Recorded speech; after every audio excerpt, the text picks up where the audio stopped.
நம்ம என்ன பார்க்க போறோம்னா மஞ்சள் நிறம் காட்டி. சரியா? இயற்கையாகவே நமக்கு கடவுள் வந்து கொடுக்கக்கூடிய வந்து நிறங்கள். இப்போ நம்ம நிறைய சமையல் செய்யறோம் இல்லையா, குழம்புக்கெல்லாம் மஞ்சள் தூள் எல்லாம் பயன்படுத்தும். அது நம்ம இயற்கையில இருந்து தான் எடுக்கிறோம், செயற்கையா இன்னும் பயன்படுத்தல இல்லையா.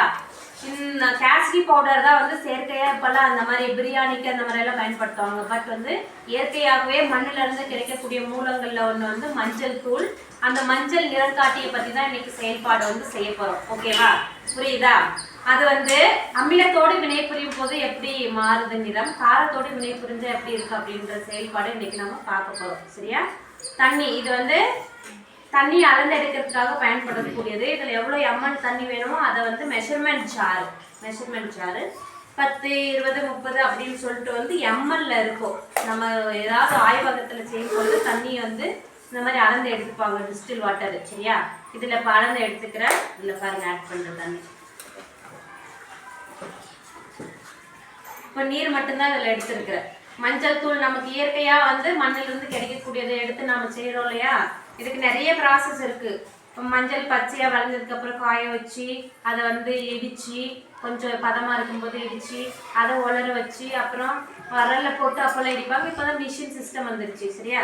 இதை பாருங்க, இந்த தண்ணியில இந்த இதுல ஆட் பண்ண போறேன்.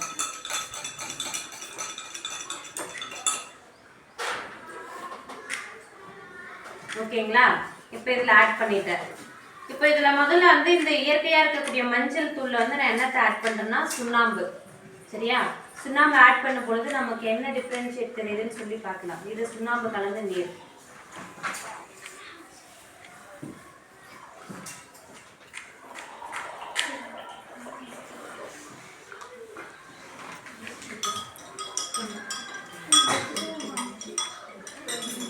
இது இன்னொரு பவுல்.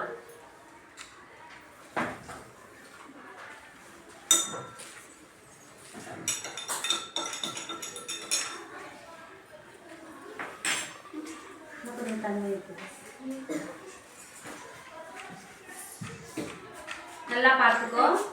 இது ஏன் வந்து ரெட் கலரா மாறுச்சு அப்படின்னு சொன்னா இதுல நம்ம என்ன சேர்த்திருக்கோம்? கால்சியம்.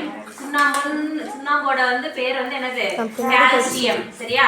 கால்சியத்தை வந்து நம்ம இயற்கை நிறங்காட்டியோட வந்து பயன்படுத்தும் பொழுது நமக்கு என்ன கலர் கொடுத்துருக்கு? சிகப்பு கலர். இதை நீங்க எங்க பார்த்துருக்கீங்கன்னா ஆரத்தி எடுக்கிறதுக்காக வந்து எல்லாம் என்ன பண்ணுவாங்க, தட்டுல மஞ்சள் போட்டு ஒரு துளி சுண்ணாம்பு கலக்கும் போது வந்து இந்த நிறம் வரும். சரியா? இன்னொன்னு, நம்ம பயன்படுத்தக்கூடிய துணி துவைக்கிற சோப்பெல்லாம் இருக்குது இல்லையா, அதுவும் காரம். சுண்ணாம்புன்றது ஒரு காரம். சரியா? ஒரு இயற்கையா இருக்கக்கூடிய பொருளோட இந்த சுண்ணாம்பை சேர்க்கும் பொழுது சுண்ணாம்புன்றது காரம். அதனாலதான் சுண்ணாம்பு எடுத்துக்கிட்டேன். அமிலத்துக்காக என்ன வச்சிருக்கேன்னா வந்து எலுமிச்சை சாறு வச்சிருக்கேன். சரியா? அமிலத்துக்கு எலுமிச்சை சாறு. இதுல என்ன அமிலம் இருக்கு? சிட்ரிக் அமிலத்தை மஞ்சளோட சேர்த்தும் பொழுது என்ன ரியாக்ஷன் இருக்கு? சுண்ணாம்புன்றது காரம், கால்சியம். அதை வந்து மஞ்சளோட சேர்த்தும் பொழுது நமக்கு சிகப்பு கலர் கொடுத்துருச்சு. ரிசல்ட் வந்தாச்சு. சரியா? தண்ணி கேட்டுருங்க.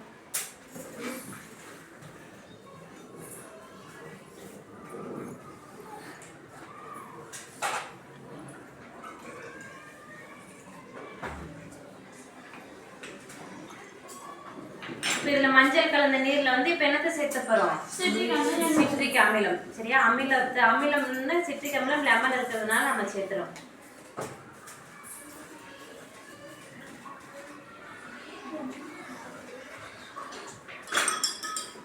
ஏதாவது நிறம் மாறி இருக்கா? சோ வந்து அமிலம் வந்து எந்த ஒரு நிறமாற்றத்தையும் கொடுக்கல மஞ்சள் தூள்ல. மஞ்சள் வந்து ஒரு இயற்கையான நிறம் காட்டி. அமிலத்துக்கு நான் என்ன எடுத்திருக்கேன் பாரு, நீங்க நம்பலன்னா கூட என்னது எலுமிச்சை பழத்தை புளிஞ்சுதான் எடுத்திருக்கிறேன். அதுல நல்லா பாருங்க 2-3 ஸ்பூன் வந்து சேர்க்கிறேன். சரியா? சேர்க்கும் பொழுது நமக்கு என்ன பண்ணுச்சு? அமிலம் எந்த ஒரு மாற்றத்தையும் நிறமாற்றத்தையும் கொடுக்கல. அதே மஞ்சள்ல தான் இருக்கு.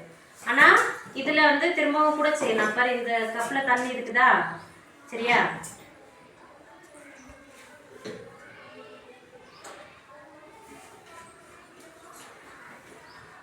சுண்ணாம்புக்கு பதிலாக இப்போ நம்ம காரத்துக்காக என்ன எடுத்துருக்கோம்னா சோப்பு.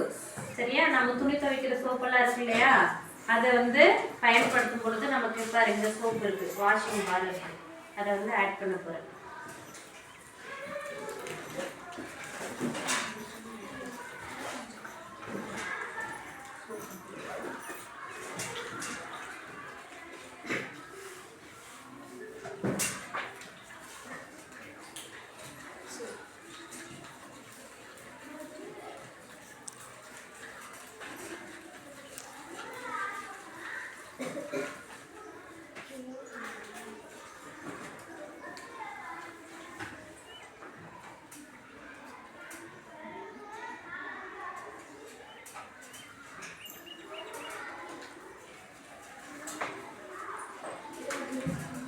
இதுக்கு வித்தியாசம் கொஞ்சம் தெரியுதுங்களா இல்லையா?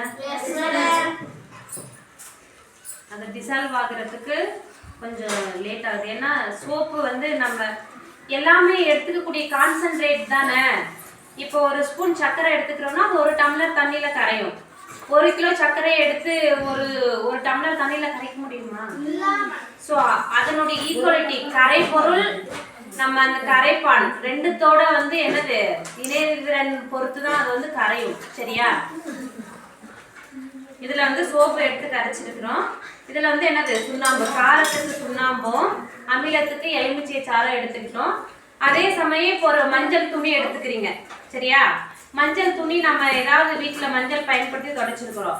உடனே அதை நம்ம சோப்பு பவுடர் போடும் பொழுதோ இல்லை வந்து துணி சோப்பு போட்டு துவைக்கும் பொழுதோ அது ரெட்டிஷாக மாறிடும். பார்த்துருக்கியா இல்லையா? அதை நீ வீட்டில் அனுபவபூர்வமாக செய்யும் பொழுது தெரியும். இப்போ இதை காரம், இது அமிலம். அமிலம் வந்து எந்த ஒரு நிறத்தையும் வந்து மாற்றல, காரம் தான் வந்து நமக்கு மாற்றமாக ஒரு கலரை வந்து கொடுத்துருக்கு. ஓகேவா? இது இயற்கையாக தான் நான் உருவாக்கியிருக்கேன். எந்த ஒரு கெமிக்கலும் பயன்படுத்தலை. நம்ம தானே சுண்ணாம்பு இயற்கையாக நமக்கு பூமியிலேருந்து கிடைக்கக்கூடியதா, மஞ்சளும் கிடைக்கக்கூடியதா. 2 பொருள் சேர்க்கும் பொழுது இயற்கையாக ஒரு நிறத்தை வந்து உருவாக்கியிருக்கு காரத்தால். அமிலம் வந்து எந்த ஒரு நிறமாற்றத்தையும் கொடுக்கல. ஓகேவா?